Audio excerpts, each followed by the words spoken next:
नमस्कार, मी सुवर्णा जोशी. दुपारी 1च्या बुलेटिनमध्ये आपल्या सगळ्यांचं स्वागत. आणि सुरुवातीला आपण बघणार आहोत महासंग्राम 2019 संदर्भातल्या म्हणजेच निवडणुकांसंदर्भातल्या बातम्या.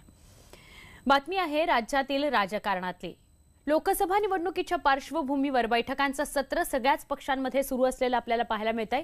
युतीचं अजून काही जमत नाहीये तर आघाडीत बिघाडीचं चित्र आहे. दिल्लीतले नेते युतीसाठी मातोश्रीवर जाणार नसल्याची सूत्रांकडून माहिती मिळते. तर तिकडे राष्ट्रवादी काँग्रेसच्या ज्येष्ठ नेत्यांची पवारांच्या अध्यक्षतेखाली महत्त्वाची बैठक सुरू झालेली आहे. शरद पवार आणि भुजबळांच्या उमेदवारीवर या बैठकीत शिक्कामोर्तब होईलच, पण त्याबरोबरच उमेदवार कोण कोण निश्चित होतील तेही बघणं औत्सुक्याचं ठरणार आहे.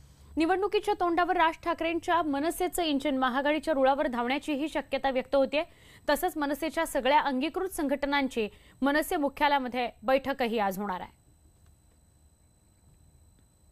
राष्ट्रवादी काँग्रेसच्या ज्येष्ठ नेत्यांच्या बैठकीला मुंबईत सुरुवात झालेली आहे.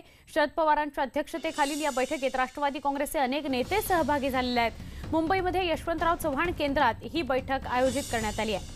आगामी राष्ट्रवादी काँग्रेसच्या संभाव्य उमेदवारांच्या नावांबाबत चर्चा होऊन उमेदवारीवर शिक्कामोर्तब या बैठकीत होईल असं समजतंय. नाशिकमधून छगन भुजबळ, कोल्हापूरमधून धनंजय महाडिक, साताऱ्यातून उदयनराजे भोसले, बारामतीतून सुप्रिया सुळे, रायगडमधून सुनील तटकरे तर मावळमधून पार्थ पवार राष्ट्रवादी काँग्रेसचे लोकसभेचे उमेदवार असतील असं कळतंय. ठाण्यातून गणेश नाईक यांना उमेदवारी मिळण्याचीही शक्यता व्यक्त होतीये.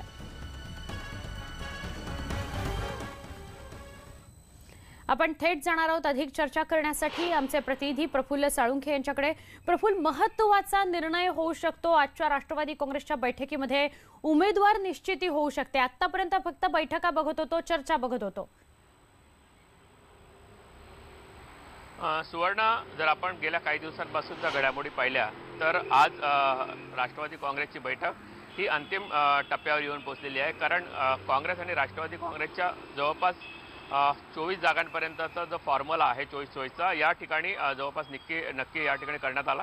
आणि कुठेतरी आता उमेदवारांची जी अंतिम यादीची जी चाचपणी आहे ती आज या ठिकाणी होते.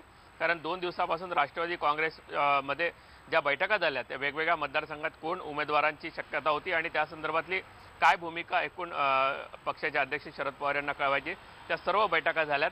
आणि त्याचा जो आढावा आहे तो आज या मुख्य बैठकीत मांडला जाईल. आणि शरद पवार जर माढ्यातून निवडणूक या ठिकाणी लढतायत आणि त्या संदर्भातला शिक्कामोर्तब या ठिकाणी झाला आहे, जवळपास झाला आहे. त्याचबरोबर इतर जे वरिष्ठ नेते आहेत, विशेषतः गणेश नाईक असतील, छगन भुजबळ असतील, यांच्यासारखे ज्येष्ठ नेते देखील निवडणुकीच्या रिंगणात यावे यासाठी हा प्रयत्न आजच्या बैठकीत होण्याची शक्यता आहे. आणि अंतिम यादी जी आहे राष्ट्रवादी काँग्रेसची, ज्याला आपण पहिली यादी म्हणू शकतो, ती यादी देखील येण्याची शक्यता वर्तवली जाते. कारण 20 तारखेपासून काँग्रेस आणि राष्ट्रवादी काँग्रेसच्या प्रचाराला राज्यात सुरुवात होते. त्या दृष्टीनं ही बैठक महत्त्वाची वाटते. नक्की प्रफुल्ल, त्यामुळे ही बैठक झाल्यानंतर नेमकं काय समोर येतं हे पाहणं महत्त्वाचं आहे. आणि त्यासाठी पुन्हा एकदा आम्ही आपल्याकडे येऊ आणि आपल्याकडनं अधिक माहिती घेऊ. तुर्तास धन्यवाद.